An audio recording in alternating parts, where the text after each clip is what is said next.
미국의 조지 베일런트 교수는 하버드 대학교 출신 268명의 삶을 72년간 추적 조사한 결과 행복의 조건을 7가지로 요약을 했습니다.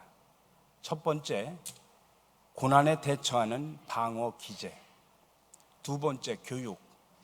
세 번째, 안정된 결혼 생활. 네 번째, 금연. 다섯 번째, 금주. 여섯 번째, 규칙적인 운동. 일곱 번째, 적당한 체중. 이렇게 7가지를 발표했습니다. 그런데 여기 행복한 삶으로 이끄는 가장 중요한 첫 번째 요소가 삶의 고통을 수용해 극복하는 성숙한 삶의 자세로 이를 뒷받침하는 것이 바로 47세 무렵까지 형성된 인간 관계라고 그렇게 표현을 했습니다.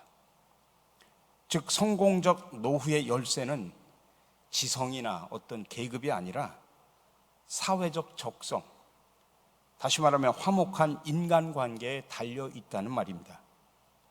이렇게 사람과의 관계는 행복이나 장수의 중요한 요소라는 것입니다. 근데 성경에 아담이 범죄한 이후에 모든 인간관계가 깨어지고 사람 사이에 화목이 상실되었습니다. 아담은 처음 하와를 봤을 때 뭐라고 감탄을 했냐면 이는 뼈 중에 뼈, 살 중에 살이라고 감탄하고 노래를 불렀습니다. 근데 선악과를 먹은 다음에는 하와를 원망하면서 모든 책임을 하와에게 떠넘겼습니다. 이런 인간관계의 첫 화목이 깨진 다음에 이어서 가인은 아우 아벨을 돌로 쳐 죽였습니다. 야곱과 에서는 어머니 뱃속에서부터 갈등을 가지고 세상에 태어났습니다. 요셉과 형제들은 시기하는 마음 때문에 화를 불러일으켜서 아우를 팔았고 종살이, 옥살이의 고통을 겪게 했습니다. 솔로몬 이후에는 나라가 나누어져서 북이스라엘과 남유다는 끊임없이 갈등을 가졌습니다. 또 이스라엘과 주변 나라들은 쉴 새 없이 싸웠습니다. 화목하지 못함으로 잃어버린 것이 너무나 많습니다. 갈등 때문에 쏟는 에너지는 엄청납니다. 예수님이 말씀하신 첫째 되는 계명은 마음을 다하고 목숨을 다하고 뜻을 다하여 주 너희 하나님을 사랑하라고 하는 것입니다. 그리고 두 번째 되는 계명은 내 이웃을 내 자신과 같이 사랑하라는 것입니다. 이웃 사랑은 자기를 사랑하는 마음으로 해야 한다는 것이죠. 이것이 바로 우리가 화목해야 할 이유입니다. 그래서 영국의 시인인 존 더는 아무도 혼자인 사람은 없다라고 표현했고, 리치라는 분도 사람은 홀로 설 수 없다. 다시 말하면 함께하며 화목한 것이 인간의 참된 삶이고 또 성경이 가르치는 하나님의 법칙입니다.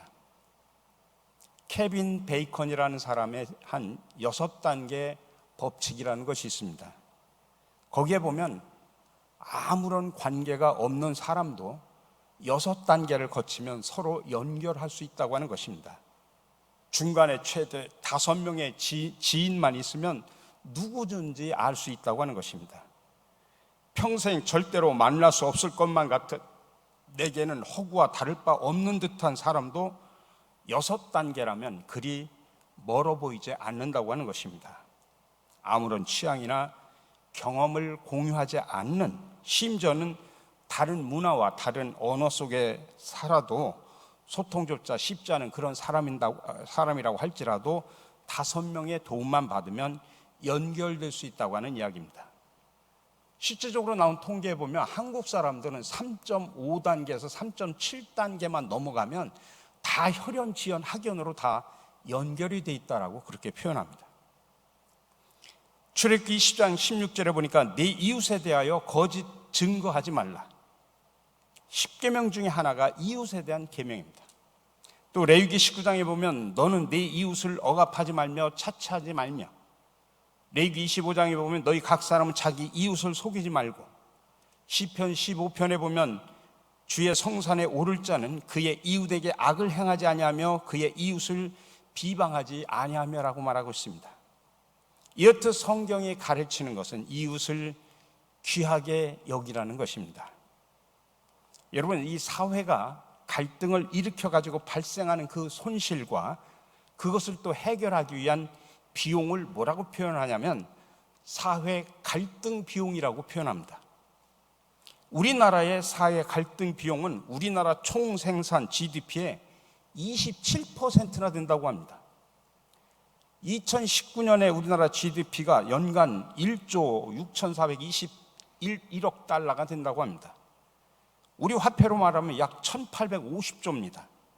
근데 거기에서 500조가 갈등 비용에 쓰여진다는 것입니다. 사회 갈등으로 인한 손실 금액이 정부의 1년 예산과 거의 맞먹습니다. 그러니 갈등이라고 하는 것은 어느 공동체에나 이로운 것이 하나도 없다고 하는 것입니다. 그래서 오늘 읽은 이 본문 속에서도 함께 일하는 사람들을 귀히 여기고 서로 화목하라고 권면하고 있습니다. 그러면 우리 교회가, 우리 사회가 서로 사람을 귀히 여기고 서로 화목한 공동체를 이뤄야 되는데 어떻게 만들어갈 수 있을까요? 첫 번째로 다스리며 권하는 자들을 알아주라고 명령합니다. 12절입니다. 형제들아, 우리가 너희에게 구하노니 너희 가운데서 수고하고 주 안에서 너희를 다스리며 권하는 자들을 너희가 알고. 공동체 안에서 수고하고 다스리고 권하는 자는 쉽게 말하면 지도자 그룹입니다. 특히 초대교회에서는 장로의 회라는 것이 있습니다. 성도들을 치리하고 권징하는 기구로서 장로의 회가 있습니다. 디모데전서 4장 14절에 구체적으로 표현합니다. 내 속에 있는 은사, 곧 장로의 회의에서 안수받을 때에 예언을 통하여 받은 것을 가볍게 여기지 말며. 교회 칠이나 교인의 훈계는 교회의 중요한 사명 중에 하나였습니다. 또 이 장로의 회는 의결기관이었습니다. 이런 의견기관을 위해서 수고하는 자들을 알아주라고 하는 것입니다. 너희가 알고라고 할 때 이 알고라고 하는 말은 가치를 알아주라는 뜻입니다. 영어 성경은 그거는 리스펙트, 존경하다라고 번역하고 있습니다. 그러니까 앞서 일하는 지도자들의 권위를 인정해 주라는 이야기입니다. 알아주다는 말은 다른 사람의 장점을 인정하거나 좋게 여겨주라는 것입니다. 우리가 사람을 볼 때 장점을 보는 눈이 있어야 그 사람을 알아줄 수 있습니다.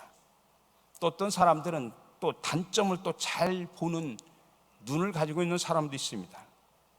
이런 사람들은 다른 사람의 늘 단점만 보기 때문에 자신에게도 손해가 됩니다. 앞서가는 지도자들은 늘 외롭고 쉽게 드러나고 흠이 잘 보이게 마련입니다. 그래서 존경받기가 참으로 어렵습니다. 그러나 그럼에도 불구하고 존경하라는 것입니다. 저도 설교를 오랫동안 했습니다만 설교를 할 때마다 늘 어렵다는 것을 느낍니다. 어느 초보 목사님이 설교 준비를 하고 딱 강단에 올라갔습니다. 강단에 올라가서 수많은 사람들의 눈이 자기만 바라보니까 갑자기 머릿속이 하얘져가지고 설교 준비한 것이 전혀 생각이 나질 않는 겁니다. 그래서 보리떡 5개로 5,000명을 먹였다고 하는 예수님의 기적을 뭐라고 이야기했냐면 예수님께서 보리떡 5,000개로 5명을 먹이셨습니다. 이렇게 이야기한 겁니다. 그러자 어느 교인이 그런 기적이면 나도 하겠습니다. 그렇게 이야기를 하더랍니다. 그만큼 설교가 어렵다는 이야기입니다. 또 여러분들 교회 안에서 우리가 원래 당회를 합니다만 장로님들이 늘 당회를 하면서 교회 여러 가지 문제를 놓고 고민하고 기도하고 지혜를 모으는데 여러분들 그게 쉬운 일인 줄 압니까? 절대로 만만한 일들이 아닙니다. 그러니 여러분 너무 뭐라고 나무라지 마십시오. 인간 본성의 가장 심오한 원리는 뭐냐면 인정받기 원하는 갈망이 있습니다. 사람은 누구나 자기를 알아주기를 바라는 갈망을 갖고 있다는 이야기입니다. 그런데 일반적으로 사람들은 남을 비판하고 깎아내리는데 더 열심입니다. 인간관계의 원리는 남을 알아주면 나를 알아준다는 것입니다. 인간의 두뇌는 심장과 같아서 인정받는 것으로 따라갑니다. 그래서 괴테는 뭐라고 이야기하냐면 타인의 탁월한 능력을 인정하는 데 도움을 주는 것은 오직 사랑하는 마음뿐이다라고 말했습니다.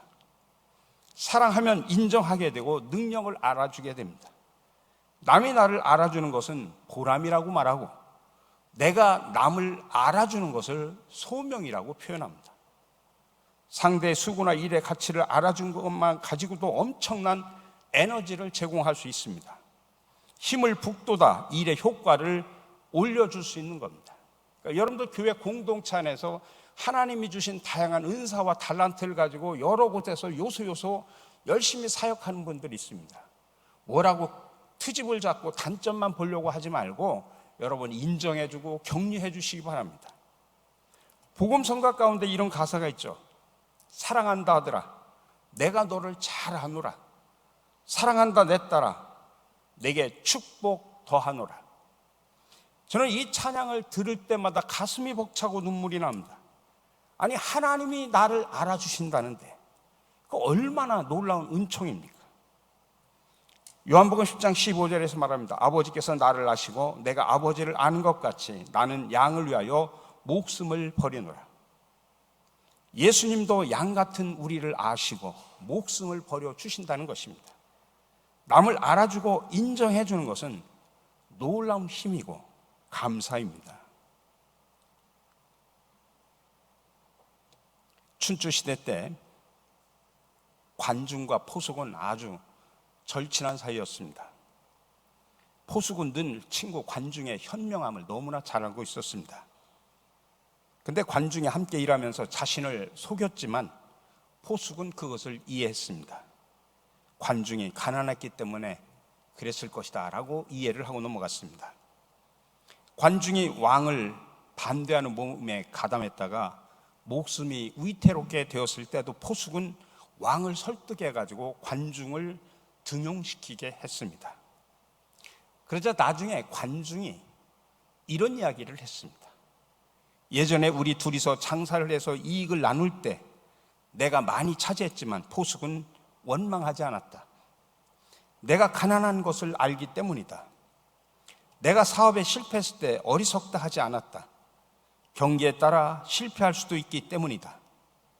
내가 3번 벼슬에 나아가 3번 쫓겨났을 때 부덕하다 하지 않았다. 때를 잘 못 만나서 그럴 수도 있기 때문이다. 내가 3번 전쟁에 나가서 3번 도망했지만 비겁하다 하지 않았다. 내게 늙은 어머니가 계시기 때문이다. 나를 낳아준 분은 부모님이지만 나를 알아준 사람은 포숙이다라고 그렇게 고백을 했습니다. 그래서 이런 친구 사이의 우정을 우리가 관포지교라고 그렇게 표현하죠. 좋은 친구는 상대방의 형편을 알아주는 것입니다. 바울을 보면 그의 많은 13권의 서신 속에서 많은 사람들에게 문안을 하는 이야기가 나옵니다. 그 사람들을 뭐라고 표현하냐면 나의 동역자다, 나의 보호자다, 목숨까지 내놓은 사람이다, 많이 수고한 사람이다, 나와 함께 갇혔던 사람이다, 내 사랑하는 사람이다, 많이 수고하고 사랑하는 사람, 나의 어머니라고 이렇게 등등 자신을 도와 함께 교회를 섬겼던 사람들을 잊지 않고 알아주고 고마워하는 바울에게서 우리는 위대한 사도의 품성을 발견할 수 있습니다.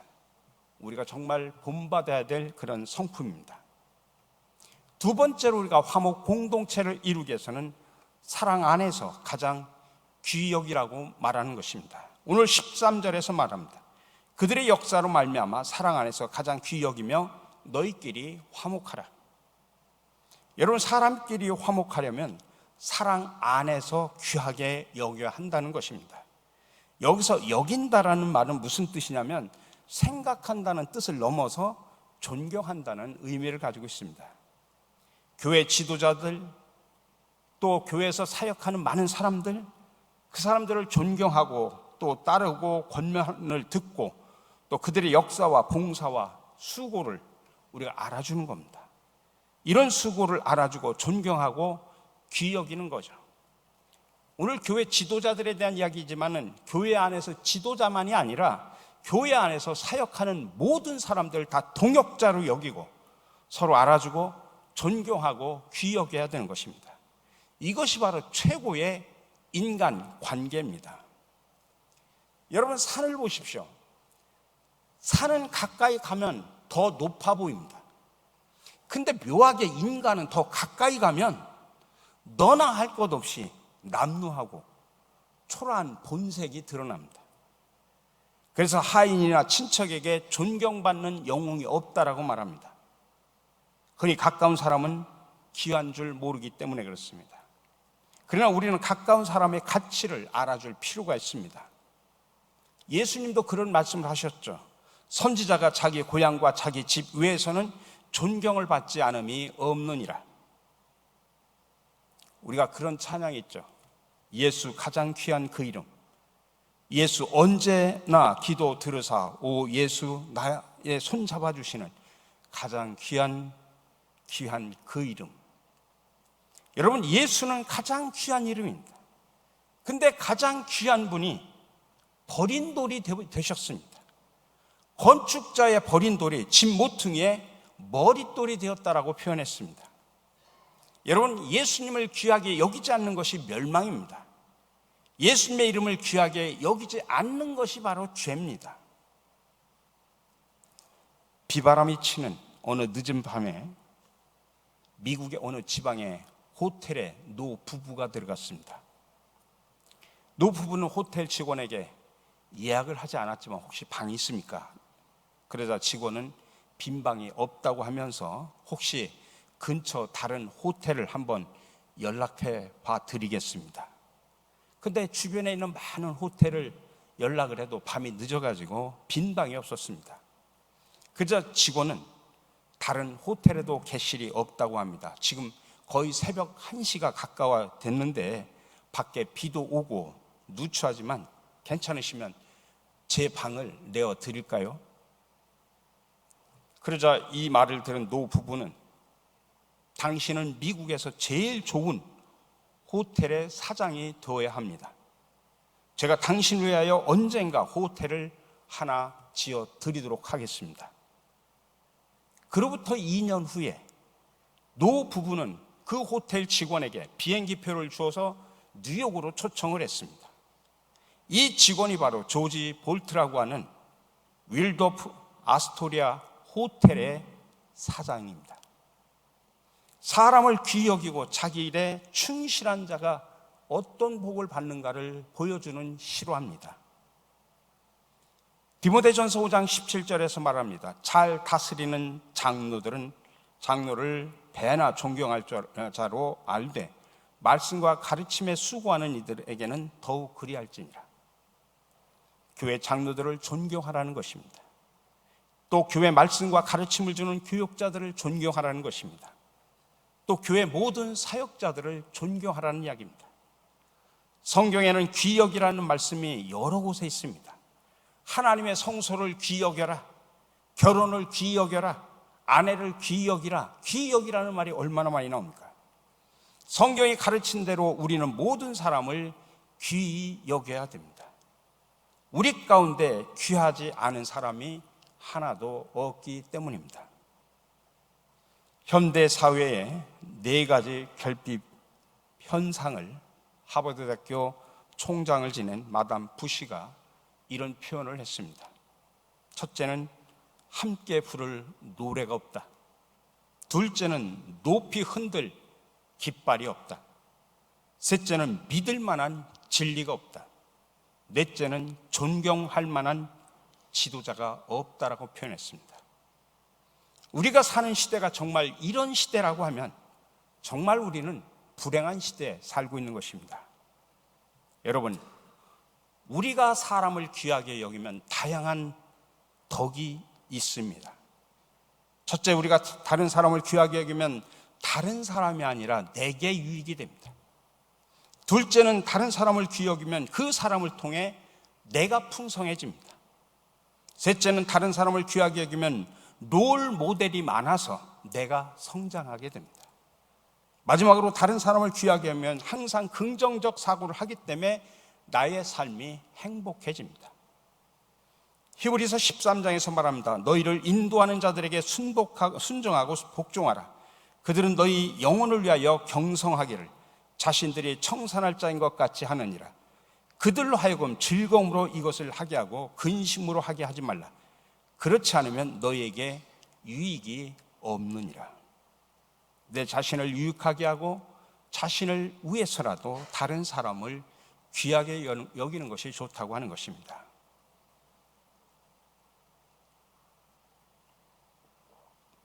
이 버나드 쇼하고 윈스턴 처칠은 유명한 사람들인데 서로 사이가 안 좋았습니다. 새로 시작하는 연극의 버나드 쇼는 처칠을 초대하면서 입장권 2장을 보내면서 초대장에다 이렇게 썼습니다. 제가 하는 새 연극 첫날 공연의 입장권 2장을 보냅니다. 한 장은 당신 것이고 다른 한 장은 당신의 친구 것입니다. 혹시 당신에게 친구가 있다면 말입니다. 처칠은 그 초대장을 받고 답장을 썼습니다. 시간이 없어 당신의 첫날 공연에 가보지 못하지만 둘째 날 입장권을 보내준다면 기꺼이 가도록 하겠습니다. 혹시 당신 연극이 둘째 날에도 공연이 된다면. 서로가 좋지 않은 모습을 적나라하게 지금 보여주는 겁니다. 그 멋있는 재치와 유머 그리고 좋은 머리를 서로를 높여주고 배려하고 일치하고 화목하고 친구가 되는데 사용했으면 얼마나 좋았을까요? 우리 사랑하는 성도 여러분, 우리끼리 화목합시다. 하나님이 제일 기뻐하시는 것이 우리가 화목하여 화목한 공동체를 만드는 것입니다. 그래서 잠언 17장 1절에서 말합니다. 마른 떡 한 조각만 있고도 화목하는 것이 제육이 집에 가득하고도 다투는 것보다 나으니라. 여러분, 자녀들이 서로 화목하게 지내는 거 얼마나 부모의 기쁨입니까? 마찬가지로 하나님께서도 우리끼리 화목한 것을 너무너무 기뻐하십니다. 그러니 우리 모두가 서로 수고와 일을 알아주고 서로를 귀히 여기고 높여주고, 그래서 우리끼리 서로 화목 공동체를 만들어가는 멋있는 성도 여러분들이 되시기를 주님의 이름으로 간절히 축원합니다.